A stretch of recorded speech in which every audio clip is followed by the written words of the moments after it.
අද මම ඔයාලට පෙන්වන්න දන්නේ මීට කලින් කවුරුත් හදලා නැති ඩෙවල් චිකන් බ්‍රෙඩ් ලසාන්‍ය එක. අපි මුලින් බලමු ඒකට අවශ්‍ය කරන දේවල්. මේ ලසාන්‍ය එක හදාගන්න අද මම ලෑස්ති කරගෙන තියෙනවා. වාටි කපාගත්තු පාන් පෙති 18ක් 20ක් අතර ප්‍රමාණය. ගාගත්තු චීස් කුඩු මේසෙන් 2ක් 3ක් විතර. මොසරෙලා චීස් අවශ්‍ය නම් පෙති කපාගත්තු ග්‍රෑම් 300ක් 400ක් වගේ ප්‍රමාණයක්. ඊළඟ ඩෙවල් චිකන්. ඊට පස්සේ වයිට් සෝස් එක. ඉතින් මෙන්න මේවා තමයි මූලිකවම ලසාන්‍ය එක හදාගන්න අවශ්‍ය වෙන්නේ. අපි දැන් බලමු ඩෙවල් චිකන් එකට අවශ්‍ය කරන දේවල් මොනවද කියලා. ඩෙවල් චිකන් එක ගත්තාම මේ ඩෙවල් චිකන් එක හදාගන්න ලෑස්ති කරන් තියෙනවා. කොටු වැඩිට කපාගත්තු කුකුල් මස් ග්‍රෑම් 500ක් 600ක් අතර ප්‍රමාණය. මම නම් ගත්තේ චිකන් බ්‍රෙස්ට් එකමයි. ඕගොල්ලන්ට පුළුවන් කැමති පාර්ට් එකක් ගන්න චිකන් වල තියෙනවා. ඊට අමතරව මම ලෑස්ති කරන් තියෙනවා කොටු වැඩිට කපාගත්තු අමු මිරිස්, මාළු මිරිස්, ස්ප්‍රිං අනියන්ස්, කියන්නේ ලුණු කොළ, රත් ලුණු, කැරට්, තක්කාලි, ඉඟුරු සුදු ලුණු, කුරුදු පොතු, කරාමු නැටි, එනසා, කෑලි මිරිස් ලෑස්ති කරන් තියෙනවා මේසෙන් 2ක් වගේ ප්‍රමාණය, හන්දක් 2ක් වගේ. සෝයා සෝස් අරන් තියෙනවා තේ හන්දක් 2ක් අතර ප්‍රමාණය. මම ගොඩාක් සෝයා සෝස් දාගන්න යන්නේ නැහැ. ඊට අමතරව ඔයිස්ටර් සෝස් අවශ්‍ය වෙනවා මේසෙන් 1ක් 2ක් වගේ ප්‍රමාණය. ටොමැටෝ සෝස් ඕගොල්ලන්ට පුළුවන් චිලි සෝස් එක ගන්න. මම ටොමැටෝ විතරක් කරන් තියෙනවා. ටොමැටෝ සෝස් එක විතර මේසෙන් 4ක් 5ක් වගේ. ඊට අමතරව අවශ්‍ය ප්‍රමාණය ලුණු කුඩු සහ මස් ටික වැද ගන්න අවශ්‍ය තරම් තෙල්. ඩෙවල් චිකන් එකට අවශ්‍ය කරන මෙන්න මේ දේවල්. අපි දැන් බලමු වයිට් සෝස් එක හදාගන්න අවශ්‍ය කරන දේවල් මොනවද කියලා. වයිට් සෝස් එක හදාගන්න අද මම ලෑස්ති කරන් තියෙනවා. බටර් ග්‍රෑම් 100යි. ඊට අමතරව අවශ්‍ය වෙන පාන් පිටි ග්‍රෑම් 50ක් විතර. ලුණු කුඩු. ෆ්‍රෙෂ් මිල්ක් කරන් තියෙන මිලිලීටර් 500ක්. ගාගත්තු පාමේසන් චීස් කුඩු ග්‍රෑම් 50ක් වගේ ප්‍රමාණය. මෙන්න මේ දේවල් තමයි අවශ්‍ය වෙන්නේ මේ ලසාන්‍ය එක හදාගන්න. අපි දැන් බලමු ඊළඟට කොහොමද මේ ලසාන්‍ය එක හදාගන්න කියලා. මේ විදිහට මස් එක ලුණු ටිකක් දාගෙන මේක හොඳට ලුණු කලවම් කර ගන්න ඕනේ මස් එක්ක.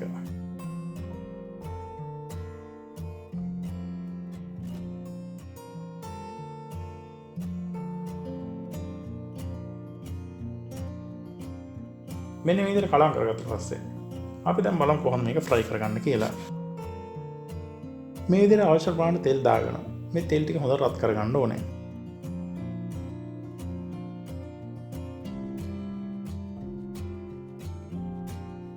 තෙල් ටික හොඳට රත් වුණාට පස්සේ දැන් මම ඊළඟට කරන්නේ මේ චිකන් කෑලි ටික හොඳ රන්වන් පාට වෙන්න ෆ්‍රයි කරගන්නවා.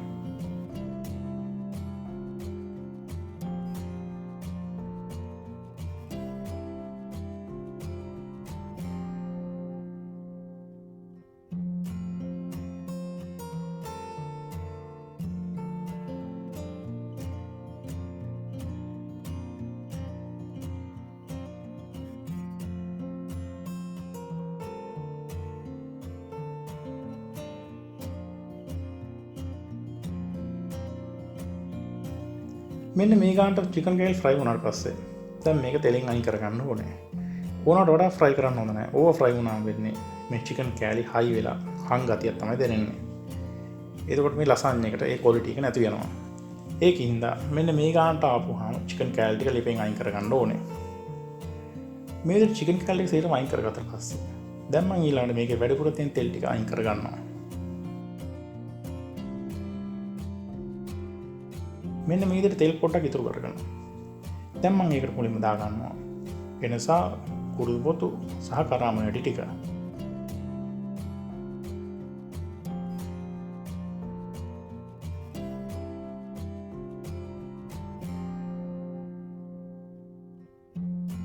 මේ විදිහට පොඩ්ඩක් කුළු බත් ටික ෆ්‍රයි වුණාට පස්සේ ඊට පස්සේ මම ඒකට කොහොමද කරනවා ඉඟුරු සහ සුදු ලුණු ටික.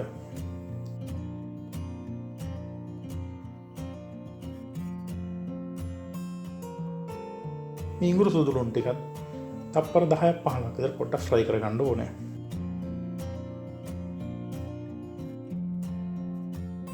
දැන් මම ඊළඟට මේකට එකතු කරනවා කොටු හැඩයට කපාගත්තු රට ලුණු ටික.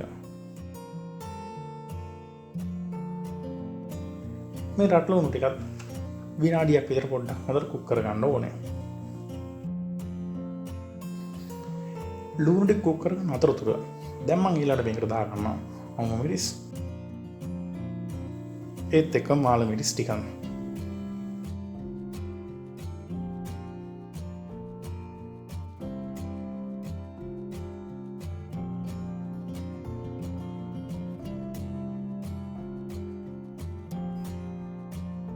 ඊළඟට අපි මේකට දාගමු කෝටුවේරයට කපාගත්තු කැරට් ටික.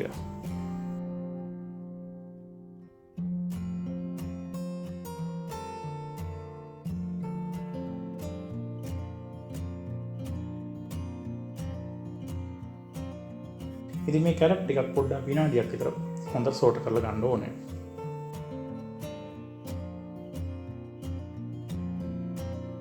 විනාඩියක් විතර පොඩ්ඩක් සෝට් කරගත්තට පස්සේ දැන් ඊළඟට මම මේකට දාගන්නවා ස්ප්‍රිං අනියන්ස් ටික සහ තක්කාලි ටික.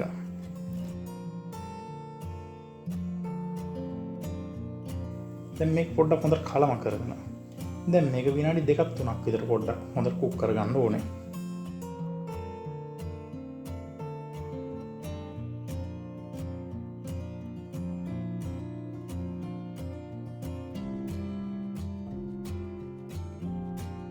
විනාඩි 2ක් 3ක් විතර මේකට කුක් කරගත්තට පස්සේ දැන් මම ඊළඟට මේකට දාගන්නවා මම කලින් ෆ්‍රයි කරගත්තු මස් කැරි ටික.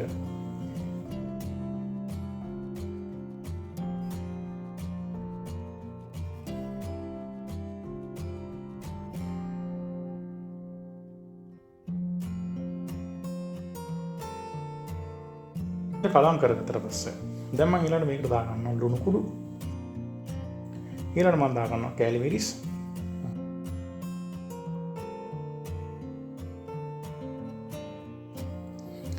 සෝයා සෝස් තේන් 2ක් විතර. ඒත් එක්කම ඔයිස්ටර් සෝස්.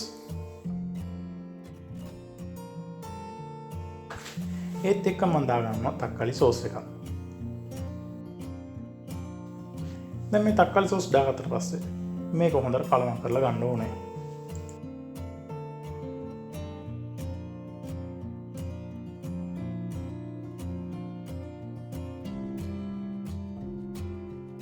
ඩෙවල් එක පොඩ්ඩක් ඩ්‍රයි ගතිය තියෙන්නේ.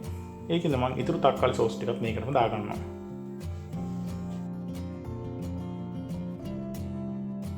තක්කාලි සෝස් උත් මෙහෙම දාගත්තට පස්සේ දැන් මේක පොඩ්ඩක් ගින්දර වැඩි කරගෙන පොඩ්ඩක් මේක විනාඩියක් විතර පොඩ්ඩක් කුක් කරගන්න ඕනේ. ඉතින් මේ විදිහට තමයි ලසාන්‍ය එකට ඕන කරන ඩෙවල් එක රෙඩි කරගන්නේ. අපි දැන් බලමු කොහොමද මේකට අවශ්‍ය කරන වයිට් සෝස් එක හදාගන්නේ කියලා.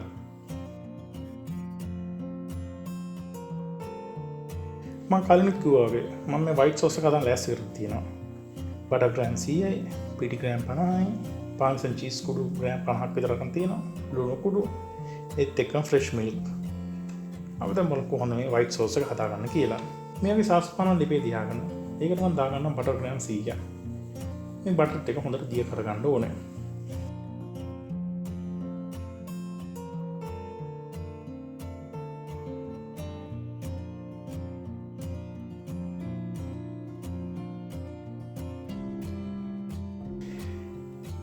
බටර් ටික දියවුණාට පස්සේ පාන් පිරි ටික ටික එකතු කර මේ පාන් පිරි ටික විනාඩියක් විතර පොඩ්ඩක් කුක් කරගන්න ඕනේ.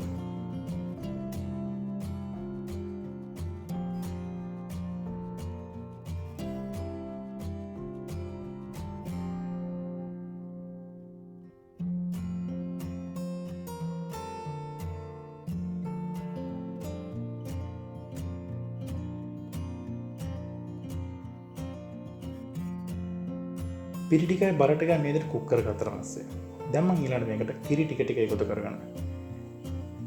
මේ බටර් පිටි මිශ්‍රණය හොඳට දිය වෙනකන් හොඳට හැඳි ගා ගන්නවා. මුලින්ම කිරි ටික එකතු කරගත්තු ගමන් ඕගොල්ලන්ට පේනවා මෙන්න මේ විදිහට පොඩි තලපයක් වගේ හැදෙනවා. මේක හොඳට කැටි ගහන්න දෙන්නේ නැති වෙන විදිහට කිරි ටික ටික එකතු කරලා විස්ක් එකකින් හොඳට මේක ක්‍රීම් එකක් ගන්නට එනකන් හදා ගන්න ඕනේ.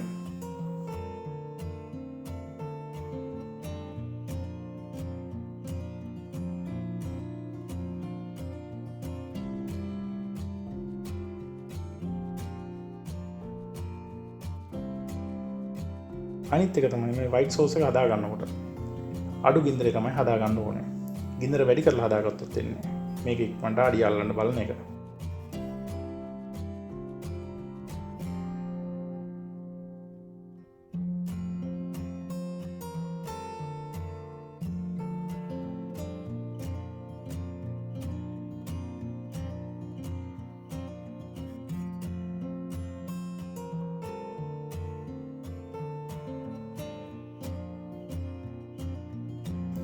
කිරි ටික සේරම දාගෙන මෙන්න මේ ගානට හොඳට කාවට පස්සේ දැන් මම මේකට එකතු කරනවා ලුණු කුඩු.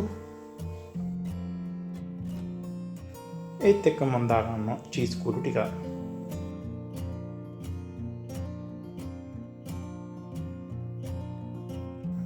දැන් මේ චීස් කුඩු ටික හොඳට දිය වෙනකන් හොඳට හැඳි කරලා කුක් කරගන්න ඕනේ.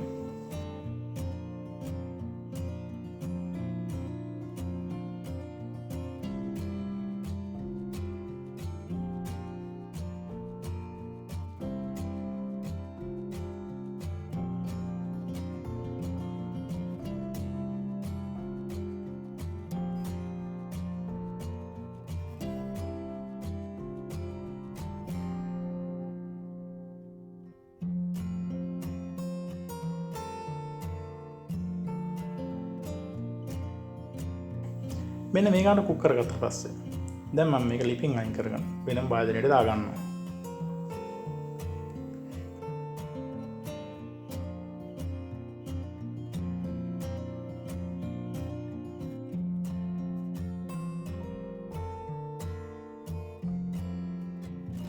දැන් අපි ඩෙවල් චිකන් එක වයිට් සෝස් එක හදාගන්න තියෙන්නේ.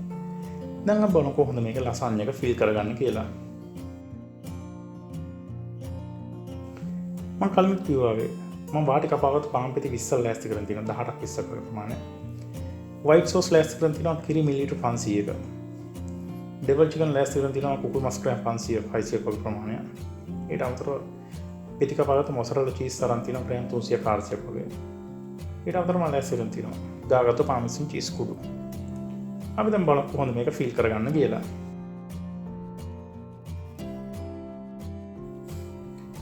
මේ විදිහට බේකින් ට්‍රේ එකක් අරගෙන මම මුලින්ම මේකට වයිට් සෝස් දාගෙන මෙන්න මේ විදිහට පොඩ්ඩක් ස්ප්‍රෙඩ් කරගන්නවා.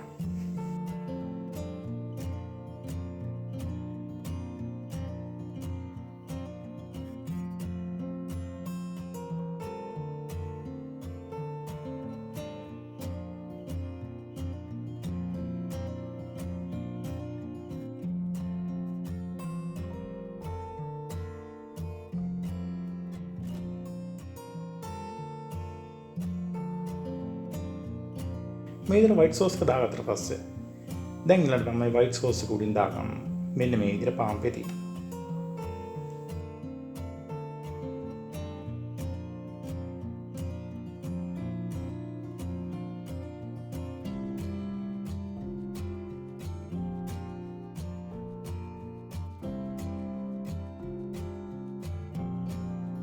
මේ විදිහට පාන් පෙති ටිකක් තියාගත්තට පස්සේ දැන් මම අහපව පාරක් මේක උඩින් වයිට් සෝස් ටිකක් දාගෙන අහපව පාර මේ පාන් උඩින් මේක පොඩ්ඩක් ස්ප්‍රෙඩ් කරගන්නවා.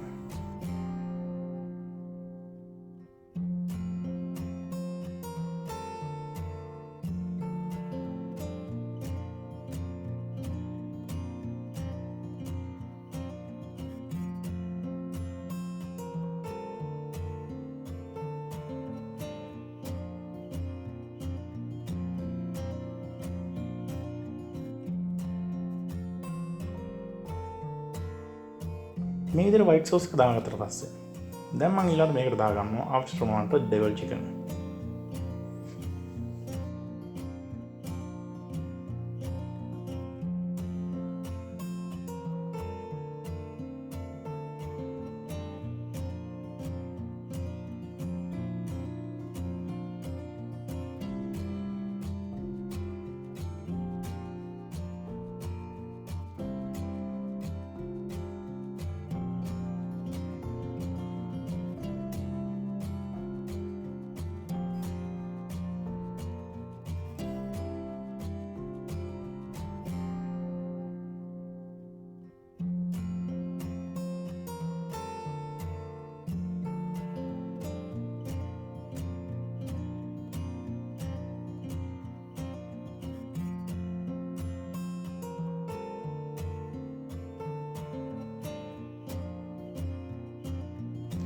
ඩෙවල් චිකන් ටික දාගත්තට පස්සේ දැන් මම මේක උඩින් දාගන්නවා අවශ්‍ය ප්‍රමාණයට මොසරෙල්ලා චීස් ලේයර් එක.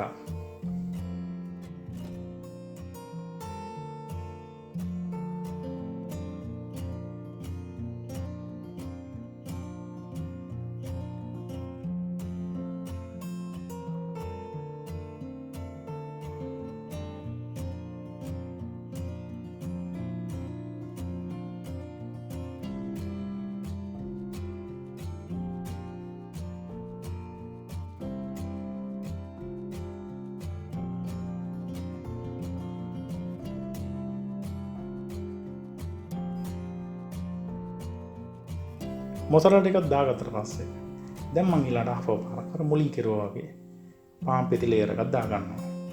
ඊට පස්සේ මම අර මුලින්ම කෙරුවා වගේ white sauce, devil chicken, mozzarella මේ විදිහට ලේයර් හිටන විදිහට මේ බේකින් ට්‍රේ එක ෆිල් කරගන්න ඕනේ.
මෙන්න මේ විදිහට පාන් පෙති තට්ටුවක් දාගෙන මේ බේකින් ට්‍රේ එක සම්පූර්ණ ෆිල් කරගත්තට පස්සේ දැන් ඊළඟට මම අහපව පාර white sauce layer එකක් දාගන්නවා. මම කලින් දාගත්තට වඩා ඩබල් සයිස් එකකින් මේ layer එක දාගන්නවා.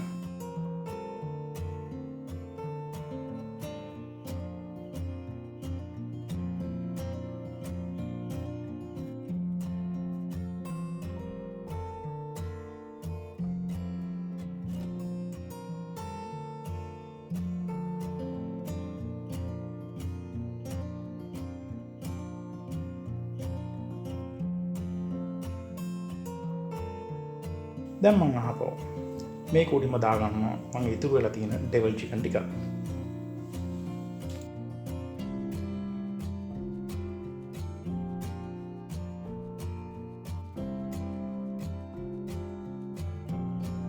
ඩෙවල් චිකන් ටික දාගත්තට පස්සේ දැන් ඉතුරු තියෙන මොසරලා චීස් පෙති ටික මෙන්න මේ විදිහට ඩෙවල් චිකන් පොඩි මේ බේකින් ට්‍රේ එකේ හැමදාම දාගන්න ඕනේ.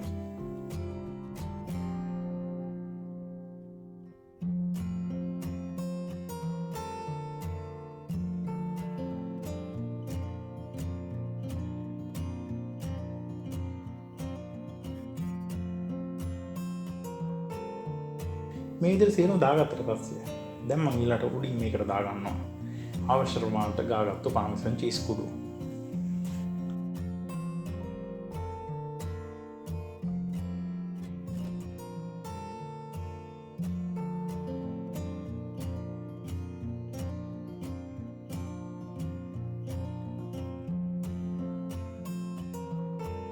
ඉතින් මේ විදිහට තමයි ලසාන්‍ය එක හදාගන්නේ. දැන් මම සේරම ෆිල් කරගෙන තියෙන්නේ. දැන් මේක සෙල්සියස් අංශක 180 උෂ්ණත්වයකින් මේ උඩ පාන්සන් චීස් ටික ලා රන්වන් පාට වෙනකම් බේක් කරගන්න ඕනේ. මේක oven එකේ ආවනට වෙලා වෙනස් වෙනවා. ඒකින්ද ඔයගොල්ලෝ පොඩ්ඩක් බලන්න මේක හැමතිස්සම විනාඩි 20ක් 25ක් ගියාට පස්සේ මේ උඩම තියෙන පාන්සන් චීස් ටික කොහොමද රන්වන් පාට වෙලාද නැද්ද කියලා.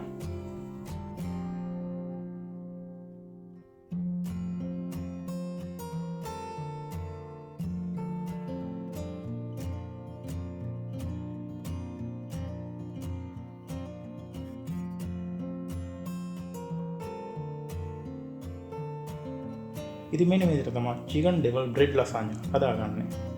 ඉතින් ඕගොල්ලන්ට මීට කලින් මම හිතන්නේ දකින්න හම්බෙන්නේ නැතුව ඉතින් මේ රෙසිපි එක. ඉතින් ඕගොල්ලන්ට පුළුවන් ලසාන්ය පාස්තා හොයාගන්න බැරි නම් ඕගොල්ලන්ට පුළුවන් මේ එදිනෙදා ගන්න පාන් පිටි ටිකක් අරගෙන මෙන්න මේ විදිහට චිකන් ඩෙවල් එකක් හදලා මේ විදිහට චිකන් ඩෙවල් බ්‍රෙඩ් ලසාන්ය එක හදාගන්න. නැවත වීඩියෝ එකකින් හම්බ වෙනතුරු සුබ දවසක්.